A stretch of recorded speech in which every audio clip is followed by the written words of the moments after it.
सलाहुद्दीन अयूबी और उनके समय के युद्ध, एक विस्तृत इतिहास अध्याय, एक भूमिका, एक युग का संदर्भ। मध्ययुगीन पृथ्वी के इतिहास में सलाहुद्दीन अयूबी का नाम एक प्रकाश स्तंभ है। उनका नेतृत्व, नैतिकता, रणनीति और मानवीय निर्णय इतिहास के पन्नों पर एक अमिट छाप छोड़ गए हैं। इस अध्याय में हम सबसे पहले समझेंगे कि यह विषय क्यों महत्वपूर्ण है और उस समय का संदर्भ कैसे बना था। पहली शताब्दी के मध्य में मुस्लिम और ईसाई दो प्रमुख सभ्यताएं थीं। दोनों ही तब अक्सर एक दूसरे के साथ संघर्ष में लगे रहते थे। क्रूसेड्स या धार्मिक युद्ध उस समय के सबसे बड़े राजनीतिक और सैन्य संघर्षों की श्रृंखला थे। 11वीं शताब्दी के अंत में ईसाई यूरोप की विशाल सेना पवित्र भूमि या होली लैंड कब्जा करने के इरादे से लड़ाई शुरू करते हैं। क्रूसेडर यरूशलेम पर कब्जा कर लेते हैं और वहां एक राजनीतिक और धार्मिक शक्ति का केंद्र बनाते हैं। सलाहुद्दीन का आगमन उसी उत्साह और संघर्ष के समय में हुआ था। वह एक मुस्लिम शासक थे जिन्होंने मिस्र, सीरिया और फिलिस्तीन सहित विशाल क्षेत्र को एकजुट किया था।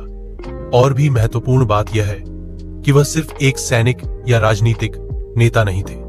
वह एक प्रसिद्ध नीतिपरायण, ईमानदार और मानवीय निर्णय लेने वाले नेता थे। इस लेख में हम क्रूसेडर्स के इतिहास, सलादीन के जीवन, हट्टिन की लड़ाई, यरूशलेम पर कब्जा और इसके परिणामों पर व्यापक रूप से चर्चा करेंगे। अध्याय 2, धर्म युद्ध या धार्मिक युद्ध की पृष्ठभूमि। यह घटना 11वीं शताब्दी के अंत में शुरू हुई। ऐसे समय में जब यूरोप में धार्मिक प्रवाह महान रूप से बढ़ रहा था। उस समय पोप यानी ईसाई धार्मिक नेता पवित्र भूमि या होली लैंड पर कब्जा न होने के कारण लंबे समय से चिंतित थे। एक, धर्म युद्ध किसके लिए? सलाहुद्दीन के समय में क्रूसेड्स मुख्य रूप से ईसाई धार्मिक नेताओं की पहल पर शुरू हुए थे। इसका मुख्य उद्देश्य पवित्र भूमि में ईसाइयों के लिए स्वतंत्रता को पुनर्स्थापित करना था।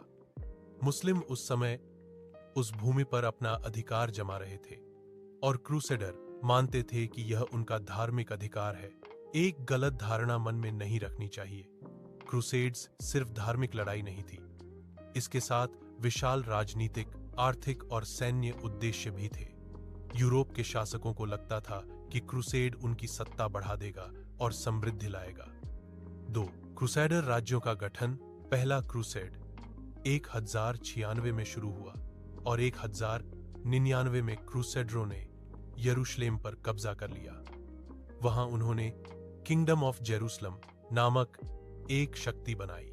क्रूसेडर राज्यों ने जल्दी ही आसपास के क्षेत्रों में राजनीति और युद्ध चलाना शुरू कर दिया और कई मुस्लिम शासित क्षेत्रों के साथ संघर्ष में शामिल हो गए। इस समय तीव्र घृणा, गलतफहमी और प्रतिशोध का चक्र बनता है। मुस्लिम क्षेत्रों में क्रूसेडरों का कोई दयालु व्यवहार नहीं था और क्रूसेडरों पर भी मुसलमानों का बहुत गुस्सा जमा हुआ था।